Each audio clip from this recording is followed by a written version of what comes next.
Já lhe aconteceu pensar fazer alguma coisa e depois perguntar: será que devo? Será que isto é bom? Que é mau? Tem algum inconveniente? Posso? Não posso?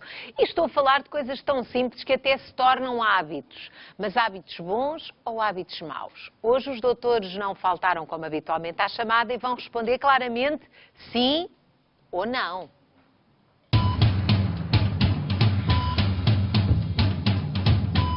Recebam com grande aplauso os doutores. Boa tarde.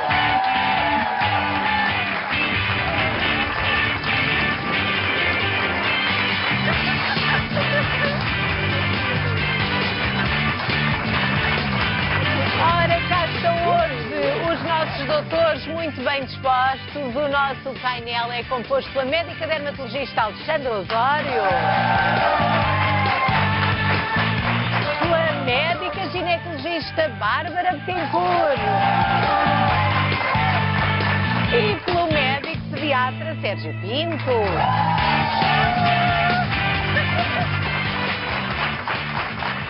E eu gostava de começar, que já temos começado desta maneira, com o comentário dos nossos médicos especialistas sobre um tema da atualidade. E desta vez é uma coisa que nos interessa a todos, pela nossa saúde de todos aqueles que vivem em Portugal e não só.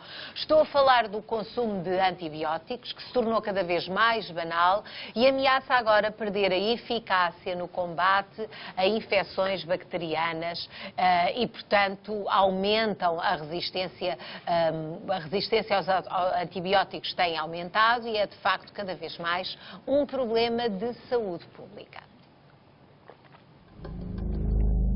O alerta foi dado pela Organização Mundial de Saúde e diz que as infecções comuns e os ferimentos leves poderão voltar a matar. O uso indiscriminado e frequente de antibióticos nas últimas décadas tornou as bactérias mais resistentes à ação de medicamentos. Quanto mais usamos antibióticos, mais resistentes e perigosas tornamos as bactérias. Muitos tratamentos já não fazem efeito. Calcula-se que as infecções causadas por bactérias resistentes aos antibióticos matem 25 mil pessoas por ano na Europa, 80 mil na China, 100 mil nos Estados Unidos. Portugal apresenta um dos cenários mais preocupantes da União Europeia. Tem quase o dobro da taxa de infecções hospitalares do resto dos países europeus e é dos que têm mais elevado consumo de antibióticos.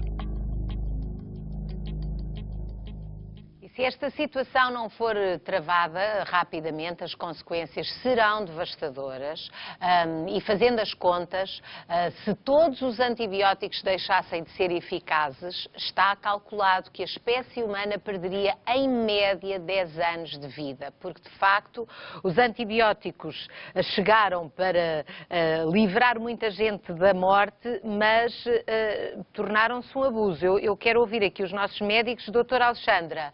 Um abuso realmente, não é? Sim, é um assunto há muito já discutido no meio médico. Agora é que vem cá para fora com esta notícia para tomarmos medidas e para haver uma consciência a nível social deste problema. Nós já sabemos isto há bastantes anos.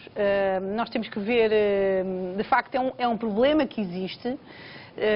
Acho que a sociedade, não só a parte médica, que tem uma parte de culpa porque prescreve o antibiótico para ser levantado na farmácia, mas também todos nós temos uma parte de culpa também, temos de ter consciência que pressionamos muito. Eu não vou defender a classe médica, mas é verdade. Existe de facto um stress, uma instabilidade emocional quando existe uma doença, sobretudo uma doença viral. Nós temos a doença viral, a bacteriana, e podemos ter uma doença viral infectada por uma bactéria passado 3 ou 4 dias de infecção viral. E isto é que as pessoas não percebem. E a instabilidade num casal, por exemplo, com uma criança que está doente, é noites sem dormir, é a criança que não come, e gera uma instabilidade no casal, na própria família, e há uma pressão social. São os próprios doentes que muitas vezes pedem o antibiótico, não se contentam com o médico dizer, olha, isto depois passa, se calhar não é preciso, já não é. Portanto, há muito essa necessidade de, nos dias que correm, querermos tudo rápido. E, portanto, também tem a ver com o absentismo, não queremos faltar ao trabalho, não queremos pôr as crianças em casa, não temos estruturas de apoio e tudo isto pressiona um bocado o médico para tentar resolver rapidamente. Mas é de facto, nós temos de ter todos consciência que é preciso 3 a 4 dias, temos que passar por aquilo, os vírus existem, têm que passar por nós e ir-se embora. Se deixarem algumas marcas, algumas sequelas, trata-se aí sim com o antibiótico adequado e muitas pessoas questionam, então, mas porquê que me deu um antibiótico há 4 dias atrás? Tive que passar por isto tudo, mas é mesmo assim, a doença natural é mesmo assim e é esta atitude conservadora dos antibióticos, é assim que nós devemos atuar. Doutora Bárbara, e a parte viral, porque muitas vezes as pessoas não têm noção de que a parte, muitas vezes, nas infecções, quando são virais, no antibiótico atua nas infecções bacterianas. Exato. Senão são os Portanto, não é contra os vírus, portanto, é contra muitas as vezes este bactérias. stand-by que os médicos fazem é porque acham que a causa daqueles sintomas é um vírus. E neste caso não adianta fazer antibiótico, porque aí lá está. É por isso era este E há discurso também esta questão de haver uma chamada de atenção para o facto de haver certas infecções que existiam no hospital, que é onde se concentram muitas doenças, e desse tipo de infecções já estar a vir cá para fora, para meios onde não há doenças concentradas. Isso faz com que os antibióticos dão esperteza às bactérias, não é? No fundo, há uma escalada, e isto deve fazer parte da formação médica, há uma escalada antibiótica que quando uma pessoa tem uma infecção urinária simples ou uma escherichia cólica, muitas vezes as pessoas chamam de colibacilos, o antibiótico que deve ser utilizado deve ser sempre aquele que se calhar nós sabemos que é mais, devia haver tipo aquele que é o mais comum, mais utilizado, e só se esse tiver algumas resistências ou se a pessoa com esse não melhorar, então aí devia subir para outra escalada e depois sucessivamente até chegar àquelas bactérias que são muito resistentes encontradas em meio hospitalar, nomeadamente em unidades de cuidados intensivos, onde aí se vê situações gravíssimas, onde já estamos a utilizar antibióticos raríssimos que só se vendem em meio hospitalar para situações muito específicas e graves. E, portanto, estamos a esgotar rapidamente. Estamos a misto, se calhar, muitas vezes, e aí temos que fazer no minha culpa, se calhar, à formação, os médicos, se calhar também um bocadinho com esta pressão, que vamos subindo ou que se calhar houve. E não só Para também... ser o mais eficaz sempre. Não é? Sempre, exatamente. E depois também, por exemplo, em muitos sítios da Europa, o que acontece é uma pessoa faz para a infecção urinária 3 dias e aquilo que é prescrito é um antibiótico, se é 2 vezes por dia, são 6 comprimidos. Ponto.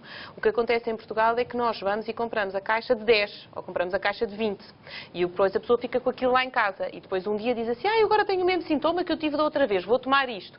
E, portanto, isso também é uma coisa que eu acho que é interessante noutros países, é de facto há ali uma seleção. A pessoa tem e faz aqueles não dias. deixam que as pessoas depois façam automedicação. Exatamente, não é? Isso também E de facto, Dr. Sérgio, e esta informação de que nós sem os antibióticos havia, quer dizer, os antibióticos, há doenças que nós temos que já damos como adquiridas, que elas podem ser combatidas e que se fosse aqui há dezenas de anos as pessoas morriam Só com para aquilo, perceber, não é? portanto, há umas décadas atrás começámos esta batalha contra as bactérias e, de facto, os países subdesenvolvidos, a maior causa de mortalidade prende-se com infecções. Portanto, as infecções são uma das principais causas de morte nos países subdesenvolvidos. E que, ao longo destas décadas, nós, com recurso aos antibióticos, conseguimos ir melhorando e combater destas bactérias. E, de facto, hoje em dia, a mortalidade por infecção é muito menor. Corremos o risco, com o uso abusivo dos antibióticos, de estar a pressionar as bactérias e a selecionar aquelas que são mais resistentes e para as quais as armas que temos hoje em dia, um dia destes, não vão ser suficientes. Já existem bactérias resistentes aos antibióticos que nós usamos. Não é aos antibióticos mais banais, aos antibióticos muito potentes. E isto é importante todos termos noção. Nós, médicos, temos a obrigação de medicar só quando é necessário e temos que incutir isto na população. Portanto, o antibiótico deve ser usado, tem as suas indicações e se usamos a miúdo, vamos ter, dentro de anos, graves problemas. Não vamos conseguir combater as bactérias. Quando se fala em antibiótico, o bio é vida. Portanto, o antibiótico também mata a vida. Mata o que é mau e também mata o que é bom. Por um lado, não é? os antibióticos usamos para matar as bactérias. A maior parte das infecções que temos, tanto na idade adulta como na idade pediátrica, são vírus e os antibióticos nada fazem. Só vão estar a matar bactérias que convivem connosco. Elas estão cá há bilhões de anos connosco e estão há mais tempo do que nós. Portanto, têm estratégias para sobreviver a tudo, nomeadamente aos antibióticos. E daqui a uns anos não vão ter Portanto, quando os pediatras dizem não se preocupe que isso é uma virose, menos mal, Menos não mal, é? É não querermos é o melhor que o logo, pediatra pode mas dizer. tem que dar um medicamento que acaba aqui com Claro. isto. Se é uma virose, o médico controla, nem que seja como estavam Com a dizer, adultos não é? também, Ir não é? mais vezes e esperar aquele Exatamente. tempo para ver como é que a doença desenvolve. Muito importante os nossos doutores falarem sobre este tema que está em cima da mesa. Aqui a SIC tem estado a dar atenção. É um alerta da Organização Mundial de Saúde, portanto não se pode brincar com este assunto. Esta tarde, durante a consulta, os nossos médicos especialistas respondem sim ou não a algumas dúvidas. E a primeira que nós selecionámos tem a ver com a forma como dormimos, ou melhor, com a roupa ou a falta dela, a roupa com que dormimos. A questão que colocamos agora é: não faz mal dormir sem roupa nenhuma, dormir nu, sim ou não? Agora que os meses de calor estão aí e pelos vistos para ficar, se calhar já pensou nisso. Vamos já ouvir os doutores, mas antes fomos para a rua fazer perguntas. Dormir nu, sim ou não? Sim. Sim, eu para mim sim. Só de boxers. Em tronco nu. Estou mais à vontade. No verão sim, no inverno não. Essencialmente quando está calor. Olha, fica mais fresquinho. Eu sou a favor, mas eu não consigo. Sinto-me mais à vontade para dormir. Não é só pelo sexo ou por isto ou por aquilo. Sinto-me mais à vontade para dormir. Depende se dorme acompanhado e com quem dorme. É preciso ter precauções também. Eu não durmo, pronto. Mas há pessoas que dormem e não acho mal por causa disso. Não é para a minha idade já. Já estou assim um bocado para a terceira idade. Nunca me habituei a isso. Para quem gosta, eu não gosto, por exemplo. Porque não me sinto confortável. Coço-me toda, não consigo. Não consigo dormir sem roupa. Na camisinha pode acontecer alguma coisa e a gente está preparados. Tenho muito medo que aconteça qualquer coisa. Acho que não, porque nós podemos ter qualquer coisa de noite e enfim, vão nos encontrar sem nada vestido. Sou casado há 57 anos feitos. Já durmo vestido. Noutros tempos não. Era como vinha ao mundo. Bem, opiniões dividem-se sempre quando fazemos perguntas fora do estúdio, mas já agora quero ouvir também a opção dos nossos médicos especialistas e do nosso público. Cada pessoa tem aqui uma resposta que de um lado há respostas para nu e outras para pijama. Eu vou contar até 3 e quero que mostrem se o nu, se forem adeptos de dormir completamente sem roupa, e pijama, se preferem e acham que se deve dormir com pijama ou com qualquer outro tipo de roupa. Está combinado? Sim. Vamos a isso? 1, 2, 3. Bem, tudo vestido. Tudo vestido. Tudo vestido. Eu não sei. Eu estou agora aqui a olhar para este resultado. Eu não tenho, eu nem durmo só para trabalhar. Mas já agora estou aqui a ver uma panorâmica pelo nosso público. Eu não sei se isto é de algum embaraço, mas toda a gente dorme quase de cachecol. Isto aqui nos nossos doutores. As nossas doutoras assumiram que sem roupa é mais saudável, ou pelo menos mais confortável. Doutor Sérgio, é pijama no inverno e no verão? Como pediatra, calha melhor dizer pijama. Como pediatra para pijama? Como pessoa... Mas a doutora Bárbara já falou aqui várias vezes, do benefício, ou seja, do malefício de excesso de roupa apertada. Isto de aproveitar aquelas horas de sono e não andar cá com roupas, traz algum benefício ou não? Sim, alguns estudos inclusive mostram que as pessoas que dormiram nuas acabam por sentir acordar mais relaxadas. Portanto, já há estudos sobre a matéria. Portanto, eu acho que vamos seguir os estudos e vamos experimentar. É claro que também eu percebo que a pessoa esteja no inverno, com casas frias, não faz sentido nenhum, se não acorda, mas é doente, em vez de ser nem relaxado, é mesmo doente. Também percebo que se calhar quem está doente ou a pessoa fica de facto desconfortável, ou de facto há esta fase, às vezes as pessoas que têm medo de ir parar ao hospital, as pessoas com mais idade que têm medo de ir parar ao hospital e de serem encontradas, como foi referido por várias, inclusive na peça, não é? Que ficam preocupadas não claro. É de como dormem, é como podem encontrá-las a dormir. Exatamente, não é? Portanto... Mas isso é uma realidade. Pois é, que é verdade, mas isto é o espelho daquilo que vai... Claro. Mas quase ninguém pensa em questões de saúde, não é? Pensam mais em... Numa emergência é bom ir sem roupa, portanto, quando se entra numa... Que também no hospital tiram a roupa, não é? Portanto, também é isso. Mas, doutora Bárbara, de facto, pode haver maus usos de roupa durante o sono? Claro. Pode haver. Primeiro porque há roupas que podem ser mais apertadas e estamos a falar de roupa. Eu, na minha área da ginecologia, pois tenho a minha opinião acerca da roupa interior, mas de roupa, de pijama, camisa de noite, eu acho que há roupa apertada, há muita roupa de qualidade sintética e eu acho que durante a noite consegue-se aproveitar a pele também para, de alguma maneira, respirar, regenerar-se e, portanto, de facto, muitas destas roupas são desadequadas e a pessoa até ganha em ficar mais descontraída, mais leve. Agora, é claro que a pessoa também se não se sente bem, se está preocupada, não faz sentido, não é? Mas pelo menos que utilize uma roupa de algodão, ou uma roupa boa, que seja agradável. Portanto, pergunta é sim ou não, dormir nu, sim ou não? Doutora Bárbara? Sim.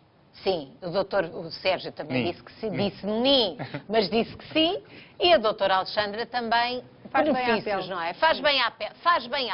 Pronto, ficamos aqui esclarecidos. E roupa interior também não. Também acho que não se deve utilizar roupa interior. E justa então, e de materiais sintéticos menos muito ainda. menos. Portanto, ainda mais se aplica na roupa interior. Portanto, ficam aqui realmente as opiniões de quem sabe. Entretanto, faço agora uma pequena pausa na nossa consulta com os doutores para lembrar os nossos espectadores e para informar aqueles que só agora estão a chegar que hoje mesmo vamos entregar um cartão de sonho no final do programa com 1000 euros que vão certamente parar a um dos nossos espectadores, mas ainda essa pessoa tem a possibilidade de ganhar mais 26.500 euros.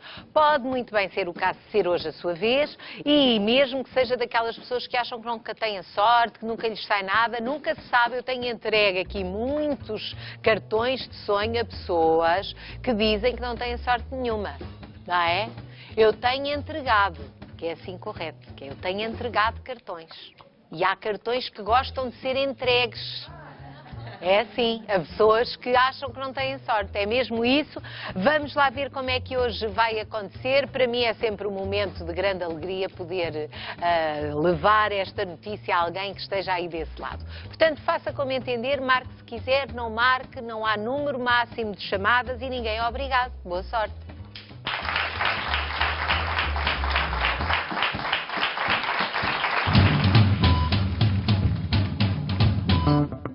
Sabe com que idade se pode fazer a primeira depilação?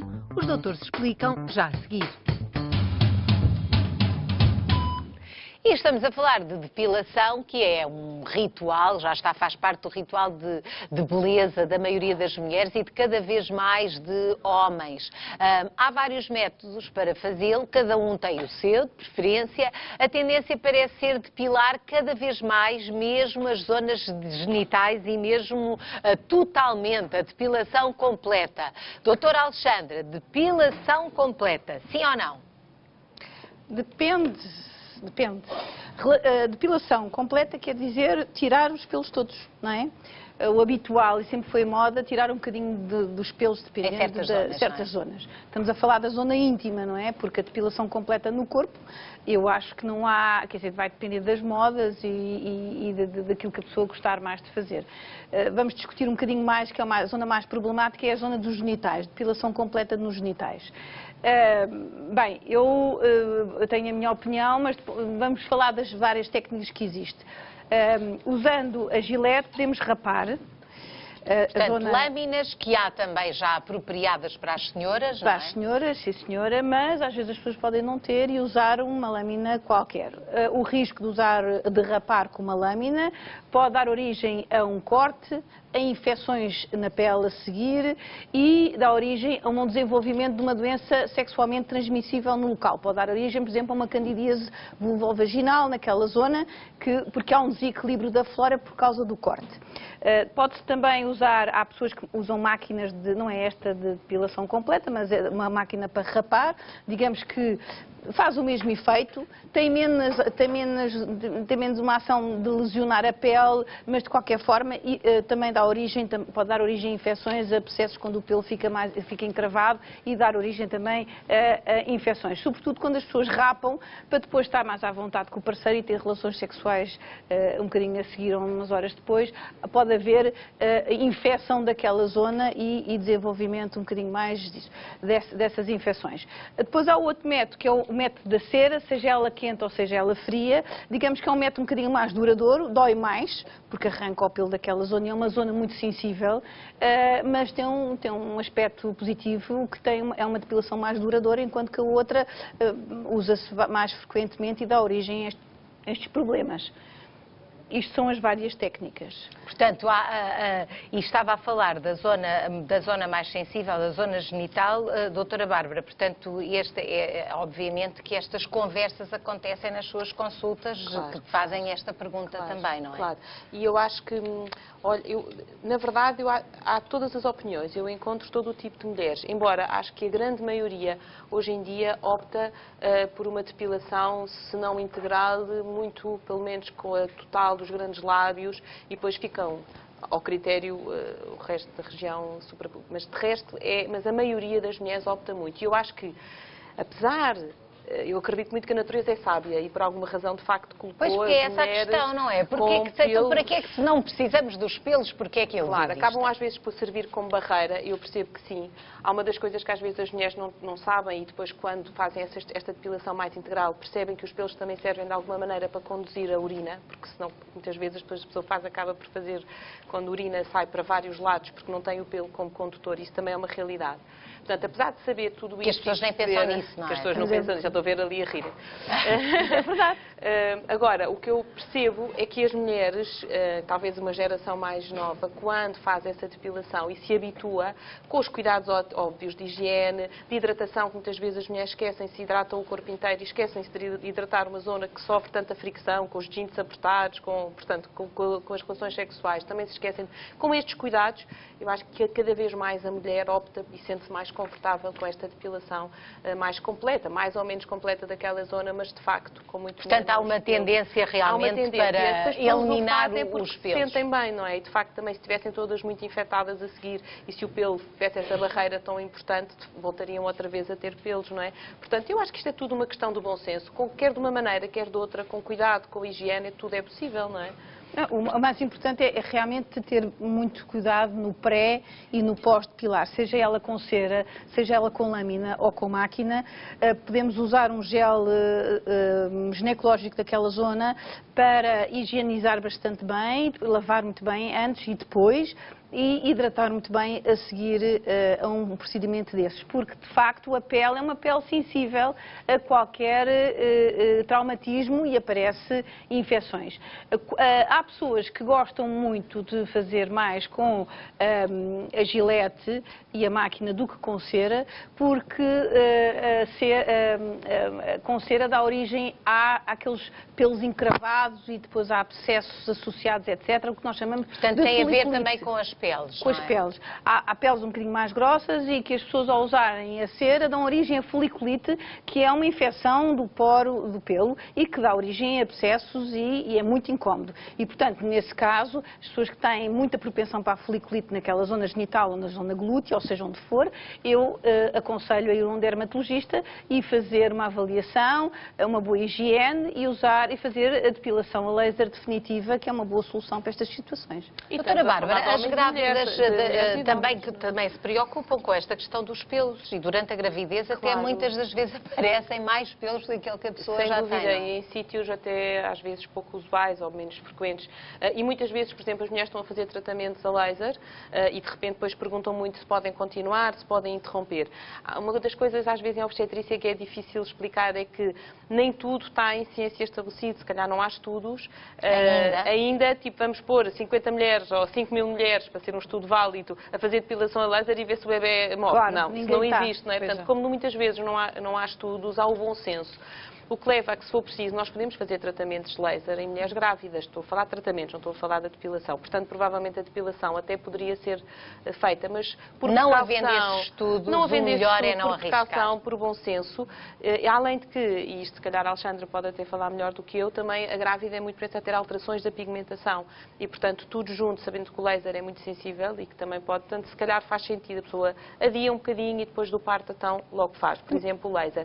A cera acaba por ser aquilo que me parece que é mais razoável na maior parte das vezes e que as mulheres acabam por optar, tendo presente que a mulher, conforme avança na gravidez, está mais sensível, tem mais edemaciada e, portanto, muitas vezes a cera pode ser mais agressiva nessas fases mais do fim, que é muito típica, a mulher se quer preparar para o parto e tudo isso, e acaba por ser às vezes mais agressivo. Portanto, lá está, voltamos a ter que ter os cuidados, aqueles cremes que acabam por acalmar, ou então fazer até um bocadinho mais cedo, portanto, acaba por ser... Mas é possível, claro. De qualquer modo, vou passar agora aqui a palavra ao Dr. Sérgio, porque independentemente de estarmos a falar da depilação completa, total, a pediatria vai até aos 18 anos. E antes de falar da pediatria, tenho que falar também que é um problema também do sexo masculino. Também é verdade, mas eu ia para si exatamente sobre aquela questão que nós colocámos, qual a idade para a primeira depilação, porque essa questão coloca-se cada vez mais, não é? Este combate ao pelo começa cada vez mais cedo.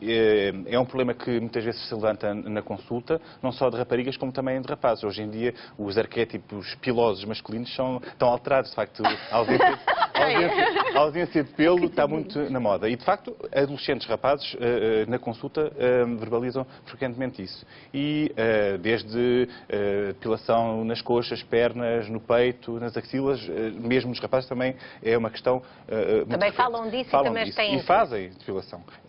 As técnicas, a doutora Alexandra já falou, uma idade a partir da qual se possa fazer não existe. Portanto, não existem os tais estudos. Acho que temos que ter bom senso, perceber quais são as necessidades dos nossos adolescentes e permitir que seja uma opção.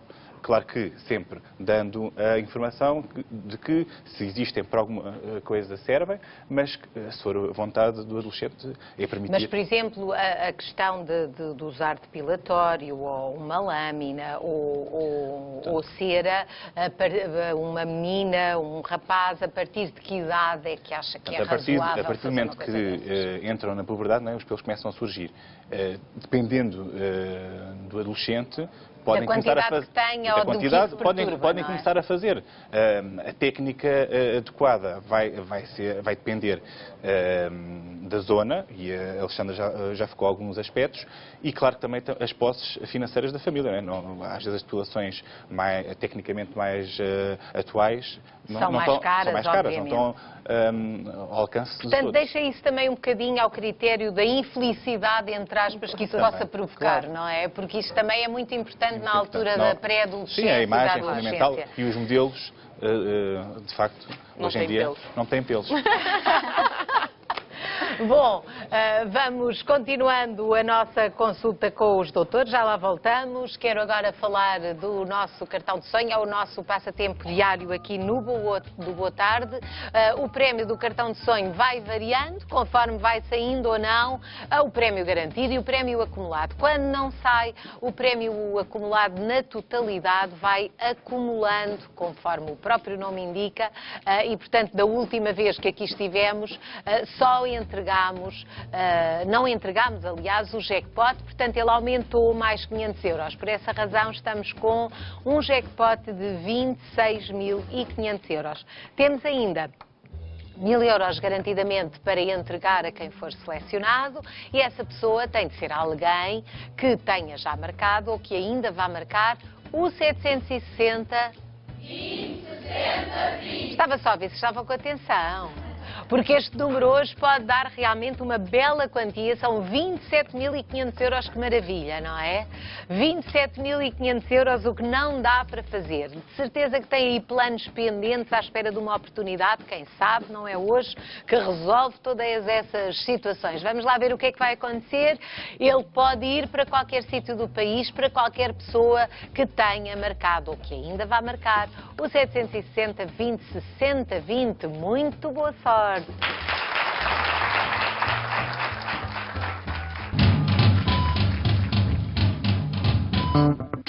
Sim ou não ao andarilho para estimular os primeiros passos do bebê? Sim ou não às técnicas de alisamento do cabelo? Os doutores respondem já a seguir. Ora, os pais preocupam-se com o desenvolvimento dos filhos e os primeiros passos são sempre motivo de uma grande ansiedade. Aqui há umas décadas era prática comum o uso de andarilhos que apareceram para estimular os primeiros passos. Entretanto, houve vozes contrárias que se levantaram e apontaram alguns perigos de usar este objeto para estimular os primeiros passos do bebê. Mas, de qualquer modo, ora, aqui temos uma manobra arriscada, enquanto eu estou aqui a proferir estas palavras, grande risco este bebê. De qualquer modo, ainda há educadores e pais que continuam a usar o andarilho. Doutor Sérgio, temos de ir a isto, andarilho, sim ou não? Ainda bem que me permite falar disto, porque é uma luta pediatras há anos. Não há dúvida nenhuma que é proibido usar andarilho. Proibido? Proibido. Portanto, não há dúvidas. Andarilhos sim ou não? Não. Andarilhos não. Desde 1995, pelo menos, que a Academia Americana de Pediatria faz referência a estudos, publica estudos, recomenda o não uso de andarilhos ou aranhas na idade pediátrica, porque são um risco que associam-se a acidentes. Há países, inclusive, que proíbem a comercialização deste dispositivo. Por exemplo, o Canadá, desde 2004. Em Portugal estamos preocupados também há muitos anos e há várias instituições que o têm manifestado. Por exemplo, a APSI, a Associação para a Promoção de Saúde Infantil, tem feito um grande trabalho nesta área. E, por exemplo, em 2006 revelou um estudo que mostrou que cerca de 850 crianças foram admitidas nas urgências com idades compreendidas entre os 7 meses e os 15 meses com acidentes relacionados com andarilhos. E destes, cerca de metade foram ocasionados por quedas em escadas. E a maior parte destas são coisas gravíssimas. E a maior parte destas crianças com lesões na cabeça. Portanto, isto tem de assustar qualquer pessoa. Nem que fosse só uma situação já nos deixava todos alerta, não é? Mas são realmente números preocupantes. Exato. Preocupados com isto também, a Direção-Geral de Saúde tem feito imenso esforço e estes livros todos conhecem, de seguimento da vigilância da saúde infantil, na página referente aos 12 meses, que é a idade habitual em que as crianças começam a andar, tem um parágrafo específico dizendo que não se recomenda o uso. Portanto, e não se pode usar. Portanto, doutor Sérgio, mas mesmo uma pessoa que depois, às vezes, as pessoas arriscam, porque acham, bom, não tenho escadas em casa, o bebê está controlado, eu estou aqui a vê-lo, estou sempre por aqui, não vai acontecer nada. Mesmo nessas situações em que possa não haver quedas do bebê, que se bem que eles, quando começam nesta idade, conforme vimos naquela imagem, eles trepam e já fazem outras têm coisas. Têm acesso a objetos potencialmente perigosos, com mais facas, facilidade e mais rapidez. Ou podem cair objetos para cima, podem portar numa mesa com uma toalha, com um líquido quente e sofrer uma queimadura grave. Portanto, não é só a queda na escada, tem outros. E mesmo em relação aos primeiros passos que o bebê dá, porque houve uma altura em que diziam, os bebés andam de andarilho, ficam ali com as pernas arqueadas, isto não é bom, não conseguem andar corretamente porque ficam atabalhoados, dependentes daquilo, até atrasa mais. Essas questões também podemos falar delas? Sim. Há pessoas que pensam que andar no andarilho facilita a marcha. Tem imensos estudos que demonstram o contrário. Aqueles que não andam de andarilho têm um desenvolvimento motor muito mais precoce. Por outro lado, também se percebe facilmente que uma criança sujeita a pressão nos membros numa idade que não é suposto, naturalmente que vai ter consequências do ponto de vista ortopédico. Portanto, não está recomendado. Portanto, é um instrumento que está fora de moda. Não há dúvida nenhuma sobre isso. Esqueçam estes objetos, como este que aqui conseguimos encontrar, esta relíquia, portanto, entre aspas. O meu conselho é: não se compra. Se houver lá em casa, pode-se usar como um objeto decorativo. Por exemplo, eu posso mostrar. Vai mostrar como é que se pode usar, portanto, como objeto decorativo. Pode-se usar, por exemplo, uma planta e usar para decorar. E pronto, e assim já tem aquilo ocupado com o vaso, já não há... Sem crianças ao lado. Sem crianças por perto. Já não há tentação. Vamos lá ver. Portanto, andarilhos, sim ou não? Não. É um não veemente que o Dr. Sérgio Pinto acabou de nos deixar aqui mesmo. Ora, vamos agora para a nossa próxima questão, porque se bem que haja moda de ter cabelos com ondulações, também há muita gente, muitas jovens, muitas mulheres que querem ter o cabelo lisinho.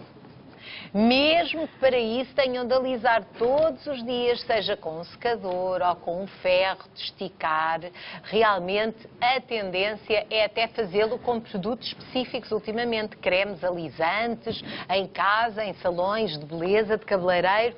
Agora, isto é seguro?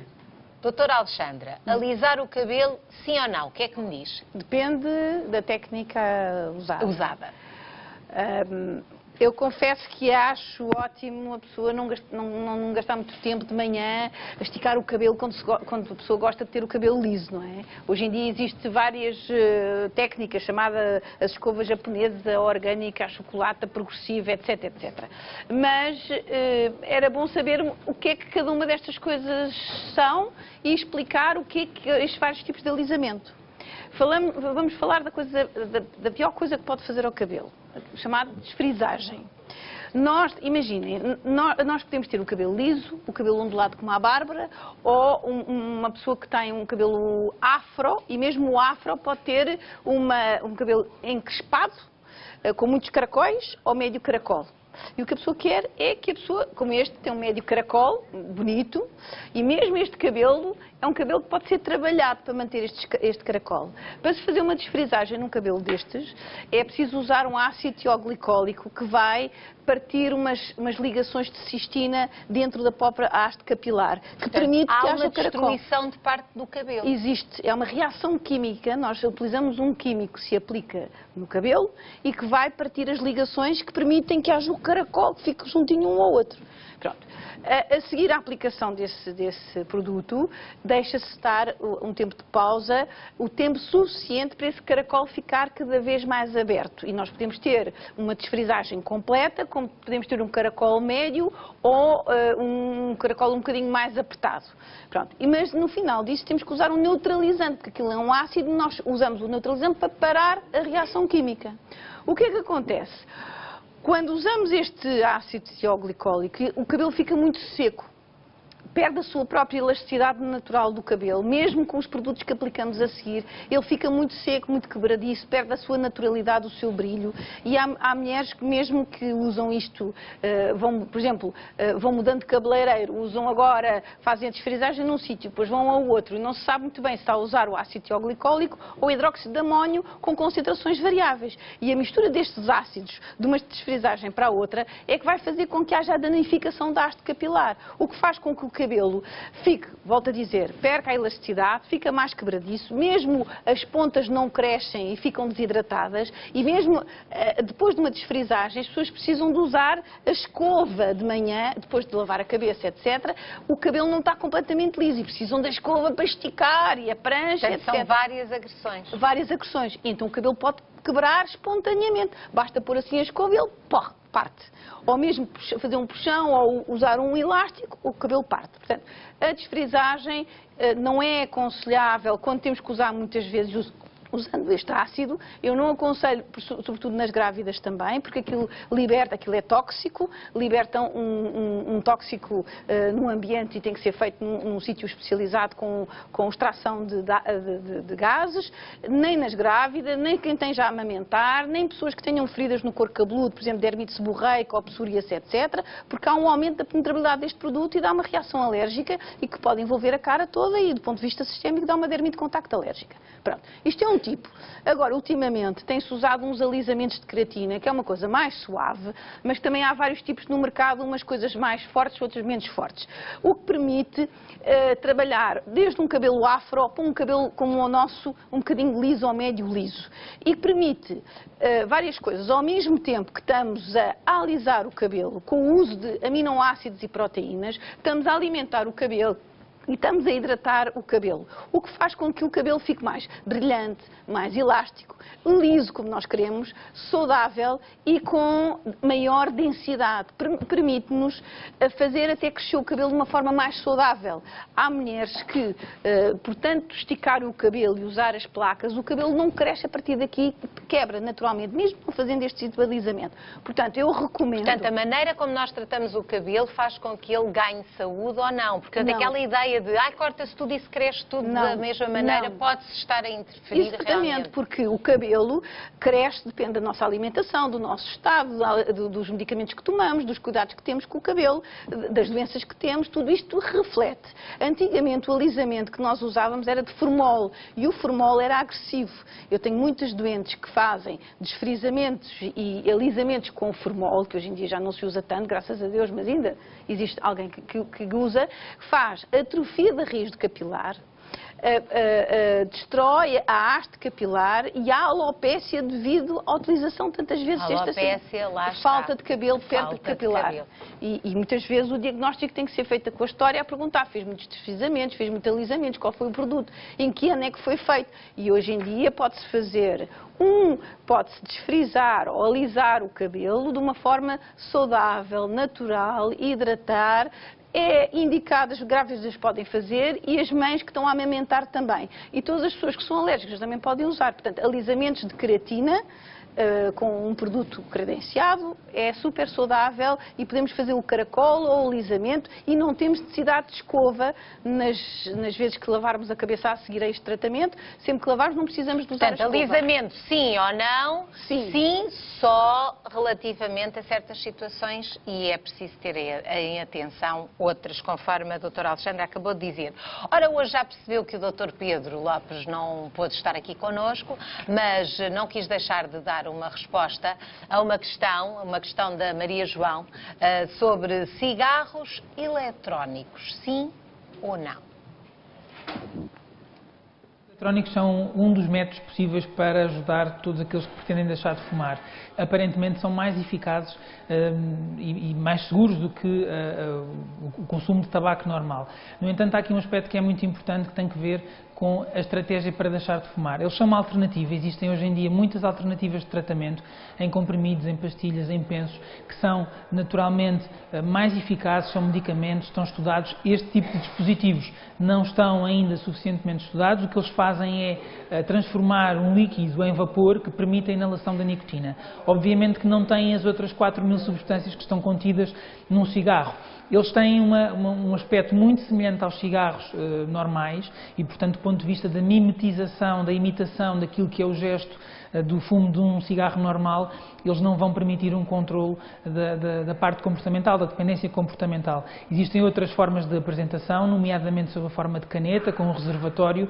Esse tipo de cigarros eletrónicos permite inclusivamente a inalação de vapor sem nicotina, com aromas vários. Agora, no entanto, temos é que ter em linha de conta que isto são dispositivos médicos que ainda não têm estudos suficientes em termos de eficácia a longo prazo naquilo que é o processo de desabituação tabágica. Portanto, moderação, cuidado, se for a forma de deixar de fumar, perfeito, mas procure o médico assistente e veja com ele, no seu caso concreto, em função do seu grau de dependência, qual é o método mais indicado. Portanto, Maria João já percebeu, há outras alternativas para deixar de fumar e a força de vontade é realmente o motor mais poderoso para que isso aconteça. Já hoje falámos aqui da gravidez e, de facto, a gravidez é um período especial para todas as mulheres, também uma altura em que as futuras mães devem valorizar-se.